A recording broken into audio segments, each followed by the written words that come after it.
I always thought retirement would be simple. Coffee at sunrise, a few chickens, and my red barn that had been in the family for 3 generations. Then I moved into a planned lakeside community, and 3 letters came for me like an omen: HOA. At first, I didn't take them seriously.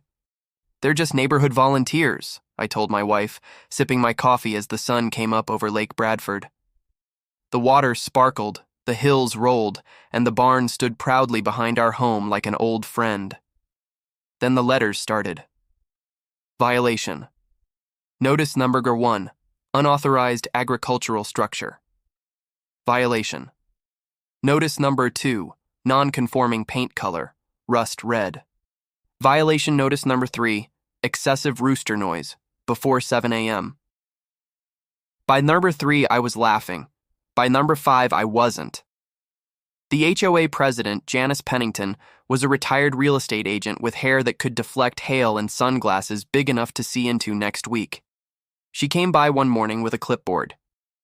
"Mr. Miller," she said, every villain in these stories seems to address me that way, "your barn is unsightly.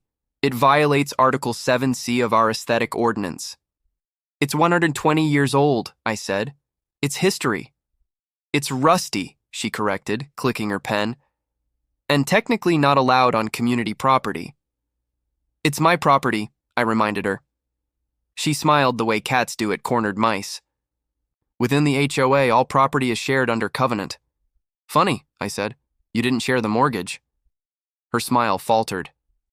"You'll need to remove the structure, or we'll take enforcement action." I thought she was bluffing, until the backhoe showed up. One Friday morning, while I was at the farmer's market selling honey, Janice and her clipboard brigade arrived with a demolition crew. When I came home, my barn was a memory.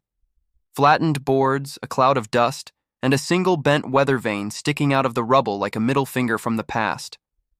They even put up a cheerful little sign: Future Community Green Space, HOA Improvement Initiative. My wife found me standing there holding the weather vane. "Don't," she said, recognizing that look in my eyes. "I'm not angry," I said. "I'm motivated." Now here is what Janice and her clipboard comrades didn't know. My grandfather built that barn because this valley used to flood.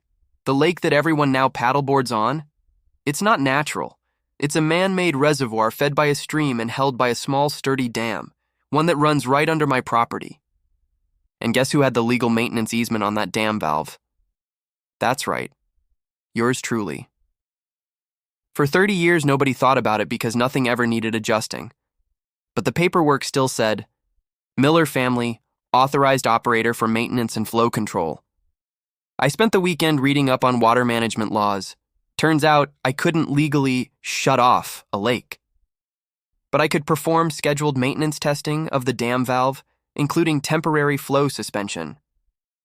And since the HOA had just removed my agricultural structure without permission or compensation, I figured it was time for some routine maintenance. Monday morning, I walked to the dam house with a wrench, a clipboard, and a reflective vest I bought online for $8.99. You'd be amazed how official you look in a vest. "Morning, Bob," called the mailman. "Maintenance check," I yelled back. Inside the dam house, dust motes danced in sunlight through the slats. The valve wheel sat in front of me, big and red and just begging to be turned. A little tag hung on it. Authorized operator, M. Miller. I gave it a slow twist. The sound it made was low and deep, like the earth sighing. The stream feeding the lake thinned. The water level wouldn't drop right away. It would take hours. By lunchtime, paddleboarders started to notice the shore growing wider. By sunset, docks tilted like beached whales. I sat on my porch with lemonade, watching the spectacle. My neighbor Frank wandered over. "You seeing this? The lake's shrinking." "Yep," I said. "Scheduled maintenance, got a form and everything." The next morning, I woke to chaos. Janice was on the phone, waving her clipboard like a sword. Her perfect lake now had muddy edges and a dozen grounded kayaks. Ducks walked where they used to swim. She stormed up my driveway. "What did you do?" "Routine maintenance," I said cheerfully, showing her my form. "Per the easement agreement." You can't just drain the lake. Not draining, I corrected. Testing. She sputtered. People are furious. The resort can't run its jet ski rentals. The boardwalk's sitting in mud. Maybe build a barn there instead, I said. She glared at me like she could set me on fire with her pupils. This isn't over. Oh, I know, I said. I'm just getting started. By sunrise the next day, my phone was blowing up like popcorn in a skillet. The lake had dropped another 2 feet overnight, and now the fancy resort on the North Shore, you know, the one with the infinity pool and overpriced brunch, looked like someone had unplugged it. Guests were wandering around in flip-flops and confusion, holding their lattes like compasses. Local news arrived first.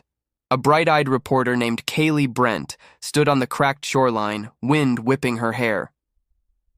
Lake Bradford appears to be shrinking, she announced, and no one seems to know why. I was trimming my hedges when she spotted me. Sir, you live right on the dam, right? Sure do, I said. Do you have any idea what's happening? I gave her my best concerned citizen look. Looks like water's taking a vacation, Kaylee. Happens sometimes. Hydrological whimsy. Janice must have seen the broadcast because not 10 minutes later, she came marching up my driveway with 2 board members in tow. She looked like she hadn't slept. Mr. Miller, she hissed, you are personally responsible for a community disaster. The resort called me in tears. We need to reverse this immediately. I raised an eyebrow. I'd love to. But see, according to the maintenance schedule, I pulled out my clipboard. The flow test runs 72 hours minimum to comply with safety standards. There are fish dying. Then maybe the HOA should have left me my barn to store aerators, I said sweetly. Her face did something between a scowl and a stroke. We're calling the county. Already did, I said. They confirmed my right to conduct routine testing. Public infrastructure oversight, you know. Gotta keep the ecosystem balanced. She stomped away, muttering words that would have made her church choir faint. By midweek, Lake Bradford looked like a science experiment gone wrong. Docks dangled over dry ground. Kayaks lay abandoned like stranded whales. Resort guests demanded refunds. The HOA's Facebook group exploded with conspiracy theories. Aliens are siphoning the lake. Government sinkhole project. Someone cursed us for banning chickens. I didn't post, but I did enjoy reading. Then, like a bad sitcom twist, Janice called an emergency meeting at the community clubhouse. Naturally, I showed up wearing my reflective vest and carrying a thermos labeled Dam Authority. She banged her gavel like she was presiding over the Supreme Court. Mr. Miller, she said through gritted teeth, you've taken this too far. Taken what too far? I asked. My legal right to test the dam you all forgot existed? You are endangering community property. Technically, I said, you already demolished mine. The room erupted in whispers. Even some of her loyalists were shifting in their seats. Janice took a breath. We have decided, she declared, to assume control of the dam effective immediately. The HOA will appoint a licensed operator. I smiled. You can't. She smirked. Watch us. 2 days later, they arrived at the dam house with a lockbox and a so-called licensed engineer. Except the engineer looked suspiciously like her nephew wearing steel-toe boots 2 sizes too big. Afternoon, I said cheerfully, walking down the hill with my clipboard. Need something? We're here to secure the property, Janice announced. Ah, but you can't. It's private easement land. Belongs to me. Want to see the paperwork? Her nephew shrugged, uncomfortable. He's right, Aunt Janice. Says here, exclusive operator rights remain with the Miller family. Janice's face went crimson. Fine, she snapped. Then we'll go around you. We'll build our own valve system on the upper inlet. I grinned. Good luck getting a permit before next century. By then, the story had gone regional. Headline, Retired Farmers Maintenance Test Drains HOA Lake, Community in Turmoil. Reporters swarmed. They loved it. The stubborn old farmer versus the uptight HOA. I gave interviews from my porch holding lemonade like it was holy water. I didn't drain it out of spite, I told them. I just follow the paperwork. You know how HOAs love paperwork. The internet did the rest. Memes popped up overnight. A photo of a cracked lake bed labeled HOA's new water feature. My face photoshopped onto Aquaman's body with the caption, "Authorized Operator." And my favorite, a fake HOA meeting agenda that read, "Item 1, beg the damn guy." Meanwhile, the community started to split. Some homeowners secretly thanked me. "Honestly, Janice went too far," one whispered. "She told me to repaint my mailbox because it was too cheerful." A few even helped me tidy up the exposed shore. "Might as well plant some wildflowers," Frank said, tossing seeds into the mud. By the end of the week, the once blue lake was now a shimmering patchwork of puddles and mudflats. But somehow it looked natural. Birds nested where docks used to float. Kids explored like it was a science fair. Then came the county inspector. Clipboard, badge, all business. "Mr. Miller," she said, "we've had reports of an unauthorized water reduction." I handed her the easement and maintenance logs. Authorized, signed, logged, notified. She flipped through the papers, then smiled faintly. "You're thorough." "I live near people who count how many daisies you're allowed to plant," I said. She chuckled. "Carry on, Mr. Miller, just don't forget to refill it when you're done." Wouldn't dream of it. Janice watched the exchange from her SUV, jaw clenched so tight it could have cracked granite. That night, she posted a fiery HOA bulletin. "Effective immediately, all residents are forbidden from interacting with the dam or its operator. Legal action pending." It was liked 14 times and laughed at 2168. As for me, I spent the evening on the porch again, sipping lemonade, watching what used to be Lake Bradford shimmer under the moonlight. It wasn't water anymore. It was satisfaction. But I wasn't finished. The HOA thought they could bulldoze my past and replace it with bylaws. They forgot one thing. When you mess with an old farmer, you better check where your water comes from. By week 2, the lake was half its old size and twice as famous. Drones buzzed overhead like mosquitoes. "Damn guy" t-shirts appeared on Etsy. The resort tried to sue someone, anyone, but the legal maze of easements made it clear. The only person with any real control was me, the guy with the rusty wrench and the clipboard. Reporters started calling me the man who unplugged suburbia. My wife, bless her, began selling official dam maintenance lemonade at the end of our driveway for $5 a cup.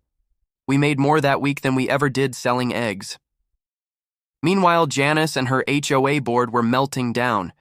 They held emergency meetings every other day. I could hear them from my porch, frantic voices, printer jams, somebody crying.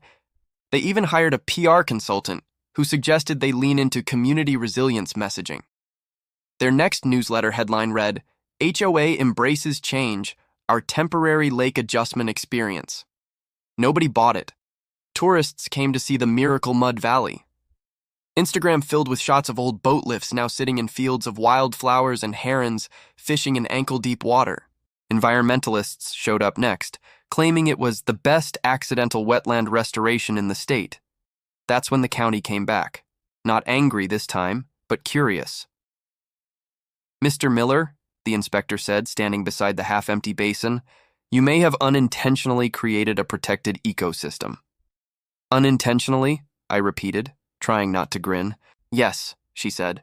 "Migratory birds have already nested here. If we certify it as a conservation area, the HOA can't alter it without state approval." I nearly dropped my clipboard.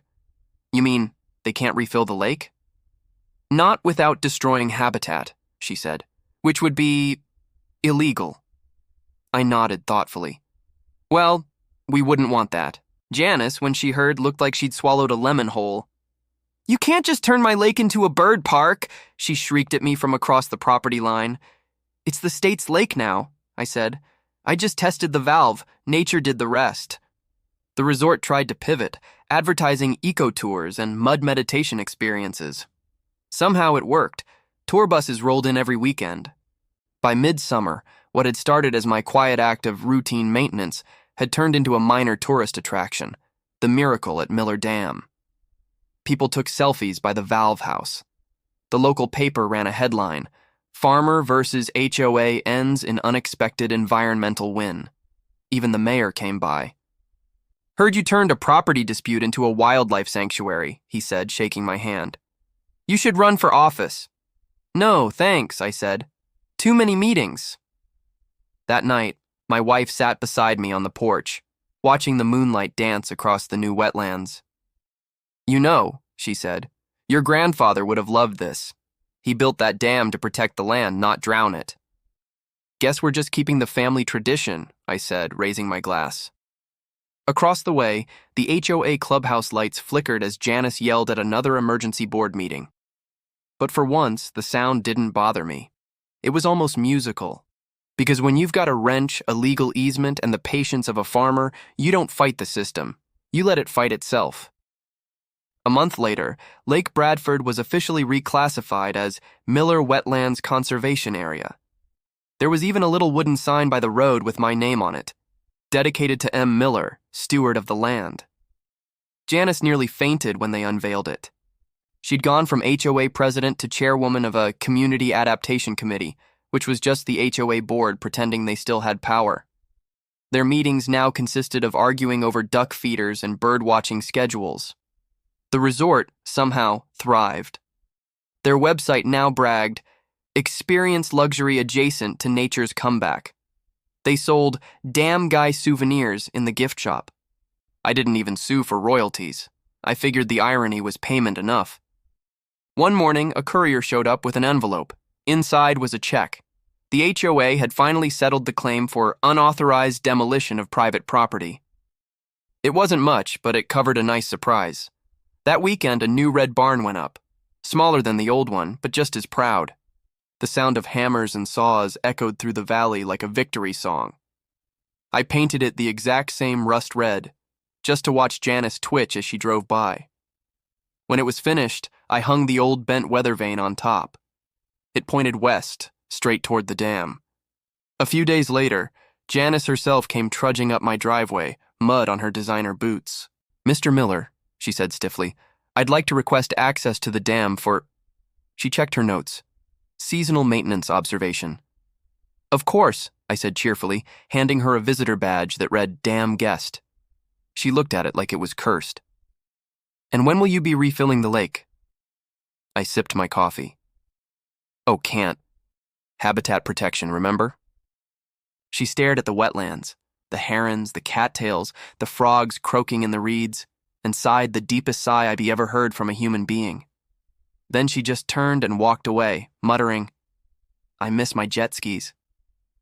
The next morning, the local news ran one final story. Former HOA Lake Now Thriving Bird Sanctuary. Community finds peace and change. They even interviewed Janice. She smiled painfully and said, "It's lovely." And it was. That evening, as the sun sank behind the hills, I sat on my porch and watched the wetlands shimmer gold. The frogs sang, the ducks quacked, and for the first time in months, the world felt balanced again. My wife came out, leaning on the doorframe. "So," she said, "you won?" I thought about it. The barn was rebuilt, the HOA was tamed, and the lake had turned into something better than it ever was. "Didn't have to," I said, smiling. "Nature did it for me."